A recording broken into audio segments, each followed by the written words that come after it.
What is going on, everyone? My name is Andy. Welcome back to another FPL video on Fantasy Football Scout. And in this one, we're looking at budget defenders. So a lot of us are looking to fill out teams on limited transfers, free hit, maybe looking at wildcard teams from game week 31 onwards. And one of the key points of those teams is going to be budget defenders, because we're going to want to put a lot of money into big hitters, whether that's in defence, midfield or forwards. And budget defenders is always a key position that we look to save some money. So in this video, I'm going to go through 5 of the best budget defenders to be looking at. I'm not including double game week options in this, the likes of Egan for Sheffield United, for example, Target of Villa, because we talked about them in other videos. There is a double game week options video with me and David you can check out on the channel. So I'm sticking to non-double game week options in this and kind of looking at the first 4 fixtures, which usually is only a small percentage of the season, but it's nearly half of what we have left now. So let's kick off with Charlie Taylor at Burnley, 4.3 million, only 2.4% owned. And after the Man City game in the first game week back, Watford, Crystal Palace and Sheffield United is a pretty nice set of fixtures to have. And Burnley have kept 11 clean sheets this year. That's only 1 behind Liverpool. So I don't know if they've kind of low-key done that. I'm sure a lot of FPL managers have realised that. But Burnley often do keep quite a few clean sheets under Dyche. Just the way they play, the way they defend, they usually do quite well. And they're doing extremely well this year. Now, you could probably say that Man City and Liverpool probably should have more than they do at this point. But still, to have 11, just 1 point behind Liverpool, is extremely good. Now, Taylor is a very good and cheap way into the Burnley defence. But I'm not sure from an attacking point of view you should be expecting too much. This year he has not been good at all. So 0 goals, 0 assists. I've had him in my team, in fact, so I can tell you that for sure. Last 6 matches I looked at the stats, only 2 chances created and 0 shots. So it doesn't look too promising for attacking returns. Not that you should necessarily expect too many for 4.3 million. But if you can get both, if you can get attacking returns and potentially defensive returns, then that is the way we'd usually prefer to go. But at 4.3 million, he is benchable. He's not the kind of player, and none of these players really are for their price, that you put in and you play every single week. Now, you could go with a strategy like that, but most people don't do that. So Man City away, you bench. Maybe you play him against Watford. Maybe you don't play him against Crystal Palace away, although home and away is still a big thing. We're going to have to see whether it even matters anymore. And then Sheffield United at home is pretty decent. So outside of Man City, I could predict or kind of foresee 1 or 2 clean sheets from the other 3 fixtures, which I think is quite a good return. Now, Nick Pope has obviously been very, very good at Burnley, been in a lot of people's teams this year, and so he should. The only reason I think Taylor might be a slightly better option is I'm looking at people's kind of teams and drafts and stuff for goalkeepers, and because the double game week's coming into effect and stuff like that, people are looking at maybe Leno or Henderson, especially if you haven't got chips to change that team after a week. And someone like Leno could be kept maybe for the rest of the season. Whereas Pope's 4.9 million, you probably, or a lot of people aren't going to look to rotate potentially. And even if they are, they might go for a cheaper option than, say, a Henderson and a Pope or a Leno and Pope, whatever it might be. So although Taylor doesn't necessarily get you those attacking returns, he does give you a good, cheap way into a Burnley defence that so far this year in terms of clean sheets is the second best in the whole league. Next up we have Willy Caballero at Wolves, 4.8 million, which I think we'll agree that that's a budget option. If it's less than 5 million, I'm putting that down as budget. So 4.8 million for Bolly. And Wolves, to be fair, are going to be a team that you hear about quite a lot between now and June 17th, because the fixtures are good and obviously they're a very good team in themselves. They've got some really good value players. A lot of the conversation is probably going to be around Jimenez up front, maybe even Diego Jota. But in defence, Bolly and Sice are really good budget options as well. And looking at the fixtures, West Ham, Bournemouth, Villa, it's about as good as it gets. I know 2 of them are away, but again, will home and away matter? We'll have to wait and see. And even Arsenal is not the worst team for Wolves to be playing, because they're just a great team themselves, to be fair. Now, outside of Doherty, like Doherty is a great option, but obviously he's not a budget option. So I think he's 6.3 million. So there's a lot of money to be paying. Now, I'm not saying that's a bad price for the fixtures they got, but obviously we're looking for budget players in this video. So Bolly, 4.8 million. Wolves have kept 7 clean sheets in the 13 games that he's played. So obviously that's more than 50% clean sheet record in the games he's played. Now, that is a smaller sample size than a lot of other defenders that have played every single game this season, but it does look promising. And a bit like Laporte, I suppose, he's got kind of a 60% clean sheet record in the games where he's played enough minutes to get a clean sheet. Bolly is very similar, and you'd think with Laporte back in the side, Man City will get clean sheets. With Wolves, with Bolly back in the Wolves side, they'll get clean sheets as well. So that's very promising indeed. Now, Sice is another one that I've talked about quite a bit, and again, will be part of this conversation. He's 4.6 million, so a little bit cheaper. And the one reason why you probably look for him over Bolly is the attacking threat. Looking over like the last 6 matches, Bolly's only had one shot. Saiss had kind of 5 or 6. Which is much better, if you're looking for attacking threat, especially if they're both playing. Obviously, you're going to get the clean sheet from both of them, unless something crazy happens, like one goes off on 59 minutes. One of the reasons to look to pay the slight extra for Bolly is he's absolutely nailed on. You wouldn't expect him to miss too many matches, if any at all.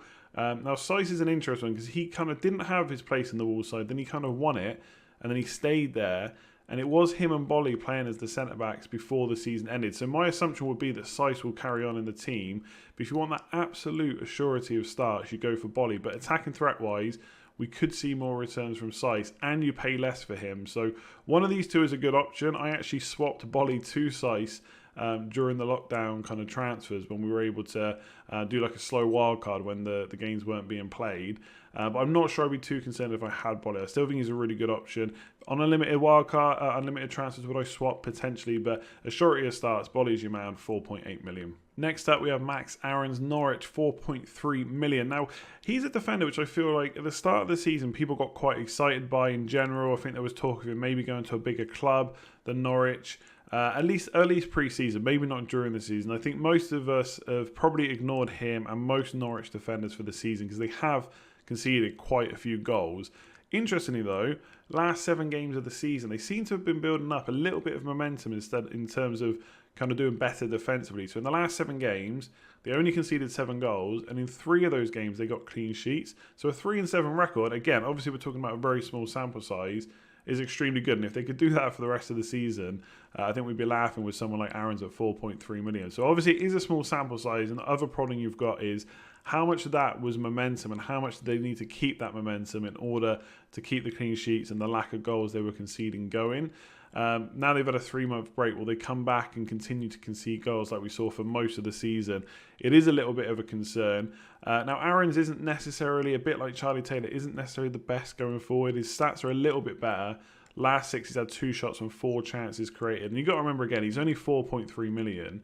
Fixture-wise, Southampton, Everton and Brighton all at home in the next 3. I won't keep going on about the home and away thing and whether it matters, but that's a pretty decent set of fixtures. And again, you don't necessarily have to play these budget players every single week. They can be part of rotation, just called upon when needed, maybe off the bench with points, whatever it might be. And in Norwich, Aarons is about the most nailed player you're going to get. The other flank's got a couple of players which could rotate. We don't necessarily know who's going to start. A few centre-backs to choose from as well. But Aarons on that right-hand side hasn't got much competition to kind of go against him, basically. So you'd expect him to keep starting. 4.3 million is decent. I'm not sure I'd be expecting too many attacking returns, and you are quite reliant on that kind of momentum they had before the season stopped to get those clean sheets. But they've got the fixtures to do it, and he is a very good price, so definitely one to consider. Now, before now, I doubt that many FPL managers have been considering James Justin before. In fact, if we're being completely honest, and I include myself in this, probably not really heard of him before. I know there was mentioned kind of end of last season when Pereira got injured, but not a name, unless you're probably a Leicester fan, that you would have heard too much about up until this point. Now, the reason he is in contention all of a sudden is Pereira had that really big injury at the end of, again, I say the end of the season, what I mean is when the season got postponed, that we thought would see him out for the rest of the season, and it basically would have. Now, some players, the likes of Kane, Son, Rashford, they're going to get to play again because their injuries weren't too bad. But from what we've seen with Pereira, it looks like he probably is going to miss the rest of the season regardless. So right up until the end of July, when the season should be finished, it looks like Pereira is not going to make a return. So in the right-back spot, you'd expect to see James Justin there. So for 4.7 million, getting into the Leicester defence, he's a pretty good option. Now, we don't really have too much to go off in terms of how good he'll be defensively, how good he'll be from an attacking point of view. He hasn't played many games in the league, but Leicester do have the 3rd best defensive record in the league this season, so it's not a bad defence to come into. Could have chances of assist down the right flank. We've seen Pereira do that. He does attack. Whether or not they'll keep relying on Justin to do what Pereira did, or maybe push more for Chilwell to get forward, we don't know yet. But he did get 1 assist against Watford earlier in this season, so there is potential for assist there.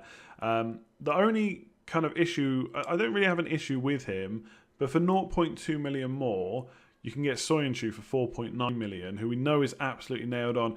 Attacking point of view, maybe not fantastic for that price. I think he's got 1 goal, 1 assist all season. But for 0.2 million, again, you get a surety of starts. I don't necessarily think that Justin isn't going to start, but we don't know how he's going to perform. We know what Soyuncu is all about. But if you wanted to save a little bit of money and also go for a very, very good differential, 0.1%, I think the Leicester fixtures for the rest of the season aren't particularly amazing, but the opening 4 fixtures are quite good. So especially the Brighton and Crystal Palace at home fixture. And again, 4.7 million might be enough to rotate. So it's a player that we probably wouldn't have heard much about until now from an FPL point of view at least. We're definitely going to hear about him in the run-up to June 17th. 0.1% own, a little bit cheaper than Soyuncu into a very good defence, might be worth looking at. So last on the list is Fernandez, and at 4.6 million, outside of the Wolves players, Saiss and Bolly, he might be my favourite option of the lot. If you're looking solely at fixtures, Sheffield United at home, Aston Villa at home, West Ham at home in the next 4, and Bournemouth being the other fixture, it doesn't get much better than that. And I think even, if you're considering like bench boosting, for example, in Game Week 30, you can only have a maximum of 12 double Game Week players. So if you need a cheap single Game Week player and it has to be a defender, then a Newcastle defender could get worse than Sheffield United at home. So that's a pretty decent fixture. And 3 of those teams they're facing, so Villa, Bournemouth and Sheffield United, are in the bottom 7 for goals scored in 2020. So it's a pretty poor record they've got in terms of scoring goals. Obviously, the likes of Villa will have McGinn back. They've got Samatta fully in the team now. So we might see them score a few more goals. But the record for Newcastle at home is really good. Joint lowest number of goals at home.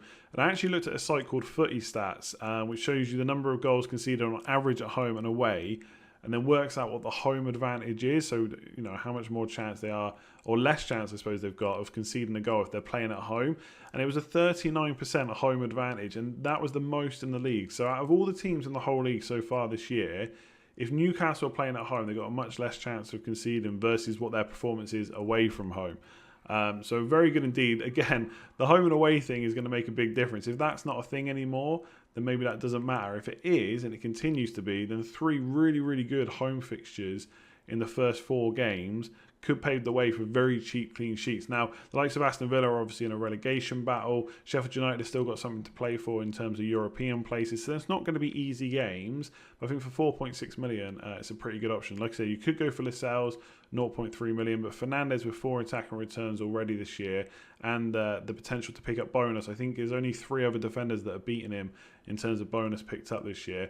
4.6 million, again, outside of Bolly and Saiss, I think he's probably my favourite option. So plenty of good options in the budget category. Obviously, you have got the likes of the ones I've not talked about specifically in a double game week, the likes of Target, Aston Villa, Egan at Sheffield United as well. So there are quite a few budget options out there. But if you want one for the remainder of the season, not purely focusing on the double game week, I think you've got 5 pretty good ones in this. Justin, if you want a really big differential and a great defensive team. I think Wolves have picked up a very good amount of clean sheets when Bolly has played, and Fernandez I've just talked about, a really good option too. So I'll leave this video here. There's other videos on the channel if you want to check them out. If you stick around for a few seconds, they'll pop up on screen, so make sure you watch another one. Loads more to come, and there's loads already out on the Fantasy Football Scout channel. If you have enjoyed this video, make sure to give it a like. It really helps out, and I'll catch you again tomorrow for another video.